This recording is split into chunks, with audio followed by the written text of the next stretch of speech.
Hello বন্ধুরা, আমি শেখ গন্ডিল। আজকে এই ভিডিওতে মূলত তিনটে বিষয় নিয়ে কথা বলবো। সবার আগে কথা বলবো আবির এবং মিমি অভিনীত ছবি আলাপ 26শে এপ্রিল ছবিটা মুক্তি পেয়েছিল। তার সঙ্গে সঙ্গে আরও একটা ছবি বক্স অফিসে ক্ল্যাশ করে, বাংলা ছবি। এটা আমাদের গল্প, যে ছবির মধ্যে রয়েছেন শাশ্বত চট্টোপাধ্যায় এবং অপরাজিতা আড্ড। তো এই দুটো ছবির ন্যাশনাল প্লেক্সের কালেকশন সেকেন্ড উইকে কীরকম কী হলো সেটার ব্যাপারে আপনাদেরকে জানাবো।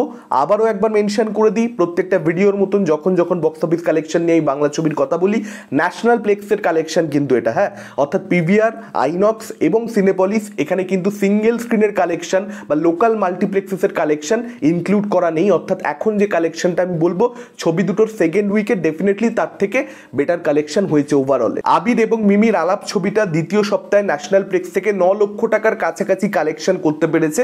অন্যদিকে এটা আমাদের গল্প, এই ছবিটা কিন্তু বক্স অফিস কালেকশনে একটা গ্রোথ আনতে পেরেছে। ফার্স্ট উইকে ছবিটার কালেকশন যেটা হয়েছিল তার দ্বিগুণের থেকেও বেশি কালেকশন কিন্তু এখানে সেকেন্ড উইকে ন্যাশনাল প্লেক্স থেকে এই ছবিটা করে দেখাতে পেরেছে। 21 লক্ষ টাকা প্লাস সেকেন্ড উইকে এই ছবিটার ন্যাশনাল প্লেক্সের কালেকশন এসেছে।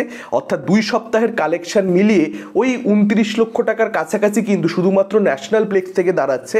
অর্থাৎ এটা আমরা ধরে নিতেই পারি যে বেশ ভালো রকম একটা বক্স অফিস কালেকশন, কিন্তু এটা আমাদের গল্প যা বাজেট সেই সাপেক্ষে এই ছবিটা কিন্তু করে ফেলতে পেরেছে একটা ভালো কালেকশন, যেটা কিন্তু ম্যাক্সিমাম বাংলা ছবি করে দেখাতে পারে না। এই যে ফার্স্ট উইকে যে কালেকশন এসেছে তার থেকে সেকেন্ড উইকে বেশি কালেকশন, দ্বিগুণেরও বেশি, এটা কিন্তু খুব পজিটিভ সাইন। যে যে ছবিগুলোর ক্ষেত্রে, বাংলা ছবির ক্ষেত্রে এরকমটা হয় যে সেকেন্ড উইকে বেটার কালেকশন এসেছে, সেগুলো কিন্তু লং রান নেয়। এবার দেখা যাক এটা আমাদের গল্পর লং রান কতটা হয় এবং লাইফ টাইমে কালেকশনটা কোথায় গিয়ে পৌঁছায়। এটা আপনাদেরকে জানিয়ে রাখি, তৃতীয় সপ্তাহে কিন্তু ছবিটার শো সংখ্যা বেড়েছে। প্রথম সপ্তাহের থেকে দ্বিতীয় সপ্তাহে বেড়েছিল, তার থেকে তৃতীয় সপ্তাহে আরও অনেকটা বেড়ে গেছে।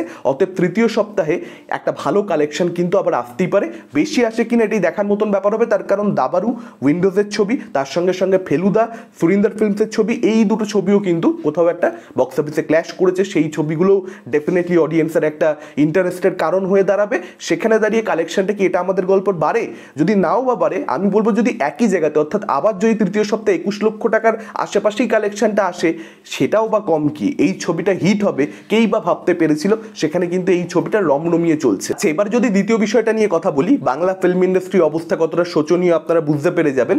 লাপাতা লেডিস, এই ছবিটার বিশাল যে প্রমোশন হয়েছে, একদম মার দাঙ্গা অ্যাকশনওয়ালা ছবি, বড় বিশাল স্কেলের, তা কিন্তু নয়। একটা ছোট্ট ছবি, সেরকম কোনো স্ট্রং কাস্টিং নেই, কেউ চেনে না এই সমস্ত শিল্পীদেরকে।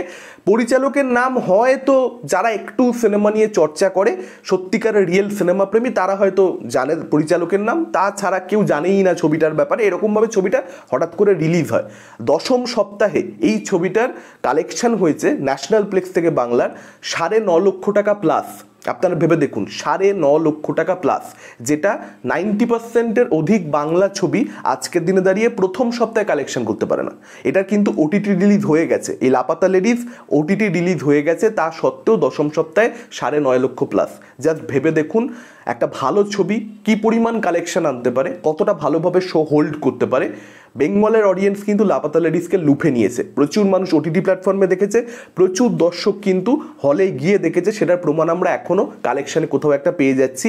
অতএব এই ধরনের ছবি আমাদের কোথাও একটা দরকার, যেটার মধ্যে কমেডি থাকবে, যেটার মধ্যে ইমোশন থাকবে, মোস্ট ইম্পর্টেন্টলি যেটার মধ্যে সোল থাকবে। সেক্ষেত্রে কিন্তু বাঙালি দর্শক দেখবে। আবার যেটাকে আমরা ফ্যামিলি ড্রামা বলতে পারবো না, বা ওই ঘরের মধ্যে সব কিছু হচ্ছে এটাও বলতে পারবো না, তার সঙ্গে সঙ্গে সামাজিক বার্তা রয়েছে, এরকম ছবি কিন্তু দরকার। এটা কিন্তু বাংলা ফিল্ম ইন্ডাস্ট্রি ভেবে দেখা দরকার শিল্পীদের, যে আচ্ছা এইটা কিন্তু সফল হচ্ছে। আচ্ছা, এবার যদি কথা বলি শাকিব খান অভিনীত, রায়হান রাফি পরিচালিত বাংলাদেশের আপকামিং সিনেমা তুফানের নতুন পোস্টার নিয়ে। তো দেখুন, এই পোস্টারটার রিয়াকশন দিচ্ছি খুব দেরি করে, তার কারণ বিশেষ কিছু বলবার নেই এই পোস্টারটাকে কেন্দ্র করে। শাকিব খানের লুক আমরা অলরেডি দেখতে পেয়ে গেছি, যেহেতু আগে টিজার এসে গেছে, যে কারণে তার কি লুক হবে না হবে, তাকে কীরকম দেখতে লাগবে ছবির মধ্যে, সেটা আমরা পরিষ্কারভাবে বুঝতে পেরে গেছি। এবং মিমি চক্রবর্তীরও কিন্তু একটা পোস্টার মেকারদের তরফ থেকে, যে মিমি চক্রবর্তী ছবিতে আছেন, অফিসিয়াল অ্যানাউন্সমেন্ট যখন হয় তখন মুক্তি দেওয়া হয়েছিল, তো তাকেও কীরকমভাবে আমরা দেখতে পাবো ছবিতে, সেটারও একটা আভাস পাওয়া গেছিল। তো দুজন অভিনেতা অভিনেত্রীকে পোস্টারে যেভাবে দেখা যাচ্ছে, সেটা আলাদা করে কোনো চমক দিতে পারছে না।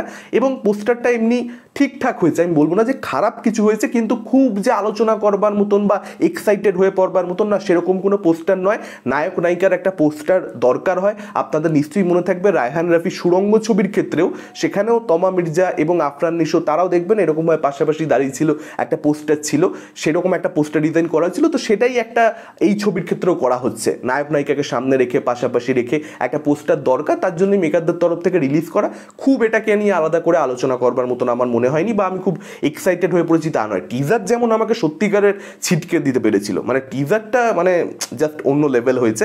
এখন দেখা যাক ছবিটা কীরকম কী হয়, এবং এই ছবিটার আরও গান ট্রেলার আসতে থাকে কিনা, কারণ ছবিটা রিলিজ বেশি দিন বাকি নেই, অর্থাৎ এই মাসে কিন্তু আমরা আরও কিছু পেতে পারি। আজকে পোস্টার রিলিজ করার মাধ্যমে মেকাররা এটা পরিষ্কার বুঝিয়ে দিয়েছে যে টিজার রিলিজ দিয়ে তারা কিন্তু থামবে না, তারা কিন্তু প্রমোশনটাকে কন্টিনিউ রাখবে, ছোট্ট ছোট্ট জিনিস ড্রপ করতে থাকবে পরের পর।